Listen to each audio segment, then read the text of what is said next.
El 11 de agosto de 1974, una unidad de la Compañía de Monte del Ejército Revolucionario del Pueblo se dirige desde Tucumán hacia Catamarca. Su objetivo: atacar el cuartel del Regimiento Aerotransportado 17 y abastecerse de armas para su lucha en la selva tucumana.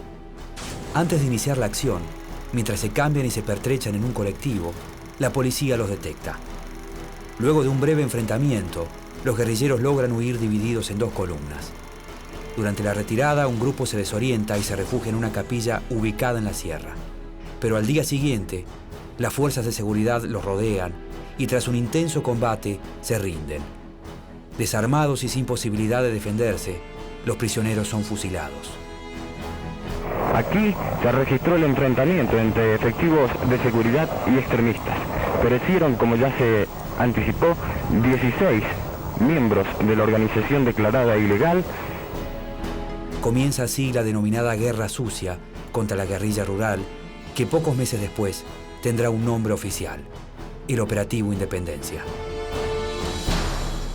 Las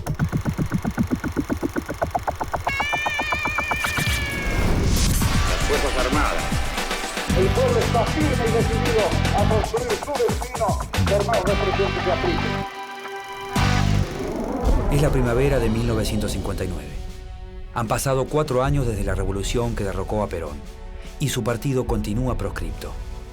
Mientras su delegado personal, John William Cook, organiza la resistencia peronista, un grupo de jóvenes se instala en la selva tucumana e inicia la primera experiencia de guerrilla rural en la Argentina.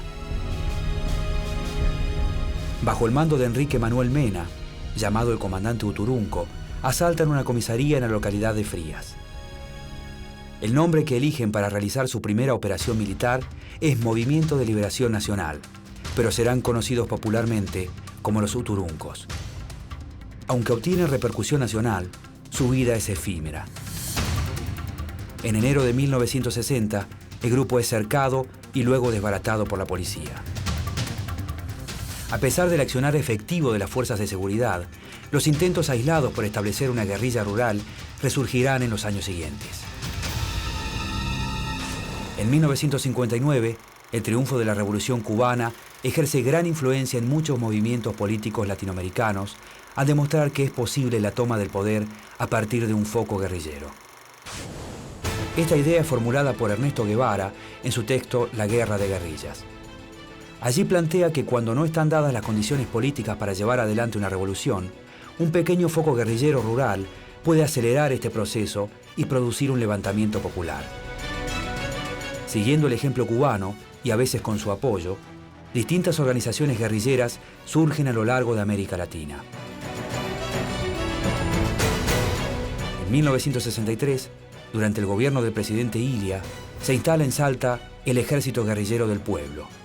Este grupo, organizado en Cuba por el propio Che Guevara, es liderado por Jorge Ricardo Massetti, periodista de Radio El Mundo y fundador de Prensa Latina.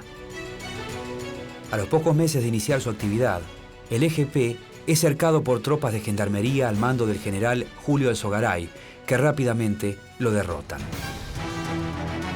Para mediados de los años 60, la política internacional está asignada por un conflicto excluyente: la Guerra Fría. La competencia entre el bloque de países capitalistas, liderado por Estados Unidos, y el bloque comunista, liderado por la Unión Soviética, se extiende a todos los niveles y afecta a todos los continentes. Argentina no es la excepción. El alineamiento de Cuba con los soviéticos pone en alerta a los Estados Unidos, que comienza a promover desde la Academia Militar de West Point la llamada Doctrina de Seguridad Nacional. Sus postulados principales advierten sobre la influencia de la Revolución cubana en América Latina y consideran como una amenaza potencial la expansión del comunismo por el continente. Desde su perspectiva, el enemigo se encuentra fronteras adentro y los militares deben concentrar sus esfuerzos en combatirlo. En la Argentina, las enseñanzas de las escuelas militares norteamericanas comienzan a aplicarse después de 1966, cuando el general Onganía, ferviente defensor de la doctrina de seguridad nacional, llega al poder por medio de un golpe de Estado. Durante su gobierno se implanta una rígida censura, Se encarcela a opositores, se reprimen huelgas y manifestaciones y se prohíbe la actividad política partidaria y estudiantil. Bajo ese clima autoritario, un sector considerable de la juventud comienza a ver en la lucha armada una forma válida de resistencia y una opción para producir un cambio radical del sistema.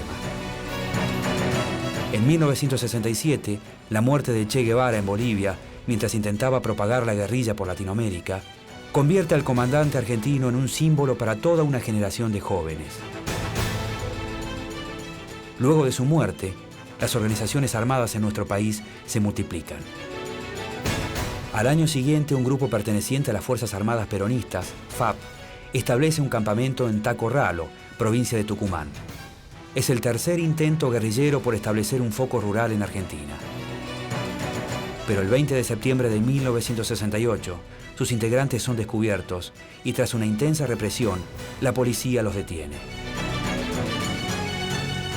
Después de esta nueva experiencia frustrada de la guerrilla rural argentina, las organizaciones armadas se enfocan en la lucha urbana. Esta modalidad se vuelve más significativa y demuestra tener más éxito en un país donde la mayoría de la población vive en las grandes ciudades. Un grupo aún no identificado, algunos testimonios relatan que eran 9 personas, llegaron en 2 vehículos, armas en mano, redujeron a un cabo y un agente que se hallaban de consigna en el lugar y luego de robarle las armas reglamentarias y una ametralladora Halcón con 2 bidones de nafta, procedieron a incendiar este puesto. Ustedes observan el estado en que ha quedado. Es así como en poco tiempo, la lucha armada se transforma en una opción real y factible para muchas organizaciones políticas. En junio de 1970, en una isla ubicada en el delta del Paraná, se lleva a cabo el 5º Congreso del Partido Revolucionario de los Trabajadores, PRT. Durante el encuentro se crea el ERP, Ejército Revolucionario del Pueblo, brazo armado del partido. Su objetivo es la guerra revolucionaria y en la estrategia militar planteada por su líder Roberto Santucho, el frente principal debe ser establecido por la guerrilla rural. Sin embargo, los levantamientos populares en ciudades industriales y la radicalización del movimiento obrero instan a Santucho a replantearse sus lineamientos estratégicos sobre la guerra revolucionaria en el monte y a darle una mayor importancia a la guerrilla urbana y al concepto de insurgencia popular. La burguesía no encuentra salida, no tiene posibilidades de encontrar salida ni a corto ni a mediano plazo para solucionar desde un punto de vista capitalista los problemas de Argentina, y donde por el contrario la clase obrera y el pueblo redoblan sus esfuerzos, avanzan paso a paso y comienzan a plantearse la lucha por el poder. Las masas argentinas, después de un periodo de un par de años de retroceso, de retracción, se han lanzado una movilización general, utilizando todas las formas de lucha, incluida la guerrillera. Durante los años de dictadura, el ERP realiza numerosas operaciones militares, expropiaciones y repartos, asaltos a bancos, tomas de comisarías y secuestros a empresarios. De esta manera, se convierte en la organización guerrillera no peronista más importante del país. Esta mañana se protagonizó en Córdoba un nuevo hecho de los denominados repartos efectuado por un grupo subversivo del medio. El comando denominado Ejército Revolucionario del Pueblo asaltó el camión que ustedes están viendo. Bueno, el señor Miguel Perales era el conductor del camión que fue asaltado por el grupo extremista. ¿Puede relatarnos cómo fueron los hechos? Bueno, nosotros íbamos por la calle Cochabamba. Al llegar a la altura de la Ana María Llané, los alcanzó un Peugeot y se los cruzó adelante. Entonces se bajaron 2 y les dice, bueno, los van a acompañar a repartirle carne a un barrio pobre. Perdón, ¿eran 2 hombres? Se bajaron 2, iban 3 hombres y una mujer en el coche. Según transcurren los meses, el accionar represivo de las fuerzas de seguridad contra la guerrilla provoca numerosos muertos y detenidos. Pero los métodos utilizados se alejan cada vez más de la legalidad y las denuncias de torturas y de asesinatos se vuelven cotidianas. Un importante procedimiento policial se registró esta mañana en la calle Mármol al 757 de barrio 1 de Mayo. Comisiones policiales allanaron este domicilio de donde secuestraron 1 millón de pesos en efectivo, pelucas, armas y otros elementos que sirven para la guerrilla urbana. Han revisado todos los cajones para conseguir algunos elementos que prueben la culpabilidad de los 3 detenidos. También podemos observar un gran charco de sangre perteneciente a uno de los heridos. Con la llegada de la democracia, el ERP anuncia que no atacará a instituciones gubernamentales y limita sus acciones a objetivos militares. A mediados de 1973, la dirección del PRT, Partido Revolucionario de los Trabajadores, manda un grupo de reconocimiento al monte tucumano con la idea de abrir un foco guerrillero en la zona en un futuro cercano.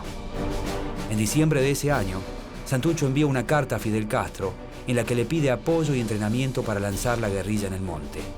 Pero el gobierno cubano se niega a colaborar y tilda la estrategia de inapropiada por gestarse en el marco de un gobierno constitucional peronista. Para mayo de 1974, el PRT ve en la actividad terrorista de la AAA y en el avance de la derecha peronista sobre gobiernos provinciales, sindicatos y universidades un justificativo para llevar adelante su objetivo más anhelado, el inicio de la guerrilla rural. Ante la negativa del gobierno de Cuba, Santucho reorganiza sus cuadros a la manera de un ejército regular y se pone al frente de la preparación de una compañía en pleno monte tucumano. Paralelamente, el ERP comienza a fabricar sus propias armas y crea nuevas y modernas imprentas clandestinas para difundir sus acciones. Y aquí observamos algunas de las importantes máquinas instaladas en esta imprenta clandestina. Se trata evidentemente de 2 máquinas offset de un valor sumamente importante. Teniente Coronel Carpani Costa, ¿podría explicarme el valor aproximado de este instrumental de imprenta? Este instrumental de imprenta debe oscilar en el orden de los 15.000 millones de pesos. ¿En maquinarias? En maquinarias exclusivamente. La comandancia guerrillera piensa que con el apoyo de la población tucumana, principalmente de los trabajadores de los ingenios azucareros, pueden crear una zona liberada para luego reclamar reconocimiento internacional como fuerza beligerante. La experiencia que se dispone a realizar este grupo armado consiste en la reiteración de todos los focos rurales anteriores de las 2 últimas décadas, con el agravante de que esta vez el peronismo no está proscripto sino en el poder. Enterado de los planes del ERP, el gobierno envía a Tucumán al jefe de la Policía Federal, comisario Alberto Villar, junto a 400 efectivos. Durante las maniobras de entrenamiento, el grupo guerrillero es detectado y luego perseguido por las fuerzas policiales. Tras varios días de marcha forzada, el grupo guerrillero logra romper el cerco policial y sorpresivamente Santucho ordena pasar a la ofensiva.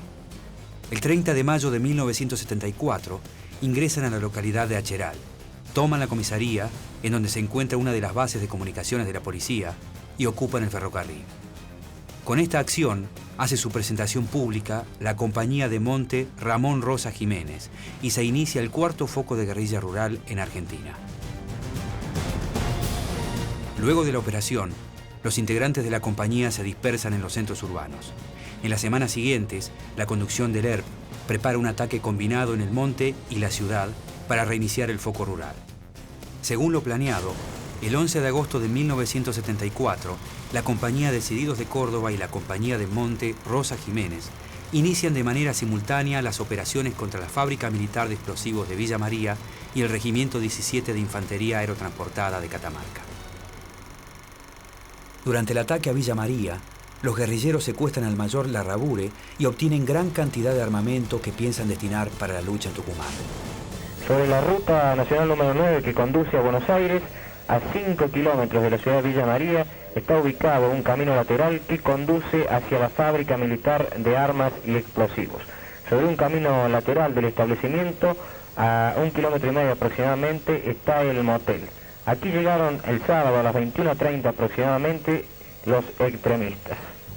Una célula del grupo se dirigió posteriormente hacia la fábrica militar procediendo a su asalto. Paralelamente, una comisión policial llegó al motel ante la presunción de que se trataba de un asalto protagonizado por delincuentes comunes. La comisión policial fue reducida. Mientras tanto, en el local de fabricaciones militares, el grupo sedicioso ya prácticamente había procedido a su copamiento total y se habían apoderado de armas y explosivos.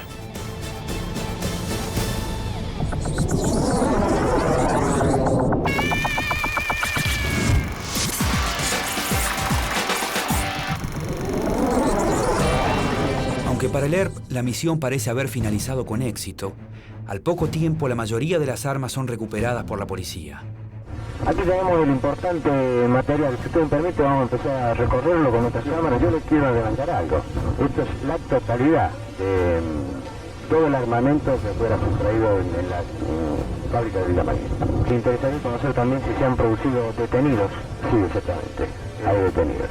Está comprometido el PC y el PSDT y el PRT. Es decir, el Partido Comunista, el Partido Socialista de los Trabajadores y el Partido Revolucionario de los Trabajadores también. Y parte del ERP. Acá están comprometidos todos. Mientras se produce este enfrentamiento, la compañía de Monte se dirige en colectivo desde su campamento en Tucumán hacia la provincia de Catamarca, pero antes de llegar a su objetivo, son detectados por un escuadrón policial.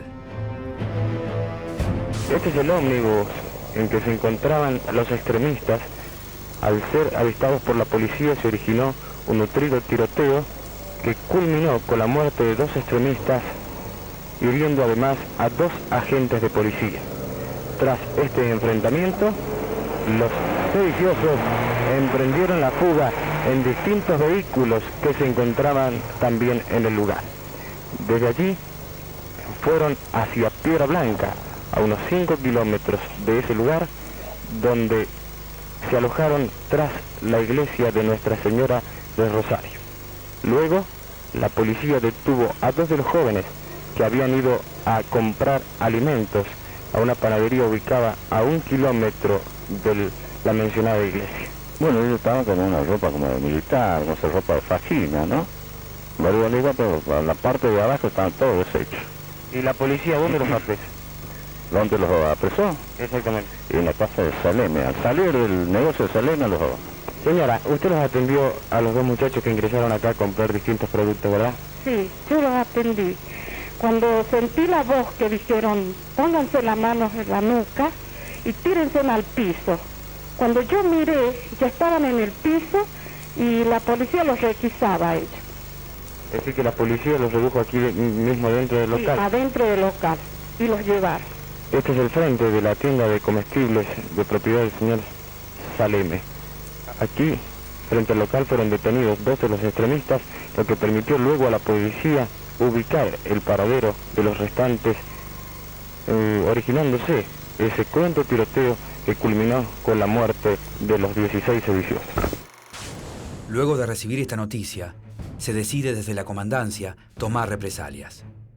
En los 2 meses siguientes, 10 oficiales mueren en manos de la guerrilla. Tan solo el asesinato de una niña de 11 años, mientras el ERP atentaba contra el capitán Viola, detiene las acciones. En octubre, el líder radical Ricardo Balbín y el presidente del Senado Ítalo Luder comienzan a negociar la posibilidad de una intervención militar en la lucha contra el ERP en Tucumán. Para comienzos de diciembre, la decisión ha sido tomada. Por orden del Ejecutivo, las Fuerzas Armadas serán las encargadas de combatir al ERP en el monte. Por esos días, el ministro de Bienestar Social, José López Rega, se reúne con el general Anaya y le comunica los planes del gobierno. La misión se llamará Operativo Independencia y la 5ª Brigada, dependiente del 3er Cuerpo del Ejército, estará a cargo de las acciones. Inmediatamente se ponen en marcha los preparativos para las operaciones militares, pero el 6 de enero se produce un accidente que altera el transcurso de los acontecimientos. Mientras realiza tareas de reconocimiento en la selva tucumana, un avión militar se precipita por tierra. En el accidente mueren los oficiales que iban a estar a cargo del operativo: el comandante del 3er Cuerpo, general Enrique Salgado, y el comandante de la 5ª Brigada, general Ricardo Muñoz. El general de brigada Delía La Roca reemplaza al general Enrique Eugenio Salgado, fallecido el 5 de este mes en la provincia de Tucumán en un accidente de aviación. A raíz de este contratiempo, el general Agdel Vilas, un militar vinculado a López Rega y el sindicalismo ortodoxo, es designado al frente de la Quinta Brigada. Finalmente, el 5 de febrero de 1975, la presidenta Isabel Martínez de Perón y su gabinete firman el decreto que ordena al ejército conducir el plan de ataque contra la guerrilla en Tucumán. 4 días después, 1.500 soldados se dispersan en la zona y se establece el comando táctico en la ciudad de Famaillá. En Famaillá, 35 kilómetros de la ciudad capital de San Miguel de Tucumán por la ruta 38 que lleva a La Rioja y Catamarca, y este es el edificio de la comisaría local que ahora es ocupado por el comando accidental del general Vilas, que tiene a su cargo la Quinta Brigada de Infantería. Desde aquí se manejan las tropas en operaciones contra la subversión, contra la delincuencia subversiva, cuyos brotes se encuentran apenas a 10 kilómetros en los cerros próximos. Con el despliegue de tropas, el general Vilas simula una operación de cerco, pero el grueso de los efectivos se instala en los poblados a lo largo de la Ruta 38. Su idea es cortar los lazos con la población civil y así evitar el abastecimiento de la guerrilla. Pero con el pretexto de combatir al minúsculo grupo insurgente, se pone en marcha un propósito mucho más ambicioso, que busca acallar las voces de disenso y destruir al movimiento social tucumano. Durante el operativo, los militares ponen en práctica los métodos de la llamada guerra contrarrevolucionaria, aprendida en las escuelas norteamericanas y francesas en el marco de la doctrina de seguridad nacional. Estas técnicas incluyen acciones de terrorismo encubiertas, secuestros, asesinatos, la práctica sistemática de la tortura durante los interrogatorios y la extensión del teatro de operaciones a la población civil. Para su implementación, se crea un ejército clandestino paralelo y articulado a la estructura oficial, que consiste esencialmente en un aparato de inteligencia y de represión. Es así como al poco tiempo, Vilas crea en una escuela de Famaillá el primer centro clandestino de detención. Por el lugar pasan más de 1.500 personas. La mayoría de ellas sufren torturas y muchos son asesinados y desaparecidos. Con el correr de los días, los encuentros con la guerrilla son escasos y el ejército lanza toda su fuerza represiva contra la población civil. Mayor, ¿cuánto hace que están aquí? 60 días, señor. ¿Cuál es el ánimo de la tropa a esta altura del tiempo que ya se encuentran en combate? Bueno, no es un alto espíritu el que los guía a todos ellos. Son soldados cuyanos que la provincia de Cuyo siempre se han distinguido por sin desmerecer a ninguna otra provincia. La explosión que ustedes escucharon se produce apenas a 200 metros de este lugar. Gracias a Dios no hemos tenido ninguna baja. ¿Y de parte de los delincuentes subversivos? Bueno, conocemos 3 bajas, señor, de parte de los delincuentes subversivos, pero creemos que pueden haber más. Normalmente ellos tratan de recuperar a sus heridos. ¿Qué opinión tiene usted de los delincuentes subversivos? Son unos infelices, señor. ¿Qué están haciendo acá, soldado? Estamos acá operando contra el enemigo. ¿Quién es el enemigo, soldado? El enemigo subversivo que nos quiere quitar la Argentina. Mientras las tropas esperan al pie de la montaña, la comandancia del ERP, instalada en el monte, decide atacar el comando táctico central en Famaillá y secuestrar al propio Vilas. El 29 de mayo, la compañía de Monte se dirige a su objetivo en una caravana de vehículos, pero en la zona de Manchala son detectados por el ejército. Luego de varias horas de combate, la guerrilla se repliega. Como consecuencia del enfrentamiento, se producen bajas en ambos bandos. Allí detrás de apenas unos árboles hay montones de carpas, todas por supuesto disimuladas, camufladas, para que el enemigo no las pueda ver desde la cima de los cerros de la cadena de la Conquija que está aquí. De este lado, las fuerzas del orden, las fuerzas del ejército. Del otro, la subversión, el terrorismo, la delincuencia que quiere cambiar nuestro sistema de vida. En los meses siguientes, solo se produce un combate de cierta intensidad en la localidad de Los Sosa el 23 de junio. A comienzos de octubre, la compañía de Monte queda seriamente debilitada. Entre el 7 y el 10, utilizando como apoyo helicópteros con fuego de artillería, las Fuerzas Armadas realizan 2 emboscadas. La primera en la zona del arroyo San Gabriel y la otra en el kilómetro 14. El combate es feroz y muere casi la totalidad del Estado Mayor del ERP rural. Para ese entonces, el campamento de la Comandancia del Ejército Revolucionario del Pueblo ha sido descubierto y su líder, Roberto Santucho, debe abandonar la selva para refugiarse en Buenos Aires. La creencia del ERP de que los escasos campesinos de la zona subirán al monte a incorporarse a la guerrilla no se hace realidad. Como todos los focos rurales de la historia argentina, la compañía de Monte se ha empantanado. Desde el combate de San Gabriel, se producen una decena de encuentros en los que el ejército siempre termina emboscando a la guerrilla, al revés de lo planteado por la teoría foquista. Al mismo tiempo, el Poder Ejecutivo firma un decreto en el que ordena al ejército extender a todo el país las operaciones contra las organizaciones guerrilleras. A mediados de diciembre, el general Vilas es reemplazado por el general Antonio Domingo Bussi. El general Domingo Bussi comienza en este momento una exposición ante los cónsules y periodistas visitantes para explicar las características de la lucha que desarrollan las Fuerzas Armadas Argentinas en la provincia de Tucumán contra la delincuencia subversiva. Aunque la guerrilla rural está prácticamente derrotada, el nuevo jefe del operativo Independencia continúa y perfecciona los mecanismos de represión contra la población civil. Desde su llegada, los centros clandestinos se multiplican por todo el territorio tucumano. El 24 de marzo de 1976, las Fuerzas Armadas dan un golpe de Estado y la Junta de Comandantes se hace cargo del gobierno.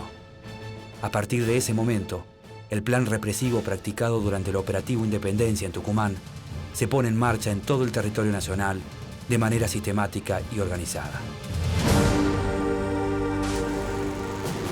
Como comandante en jefe del ejército, me cupo el alto honor de conducirlo cuando él entraba plenamente en operaciones contra la delincuencia subversiva y con responsabilidad primaria en todo el ámbito del país.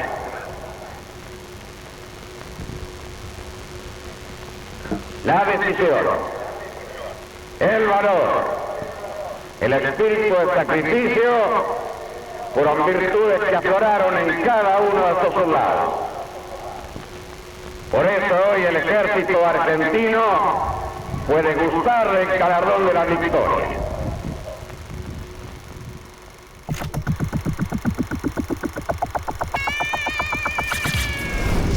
Las Fuerzas Armadas produjeron la única respuesta posible. No hay enemigo pequeño ni fuerza desdeñable, porque ya no hay pueblos aislados.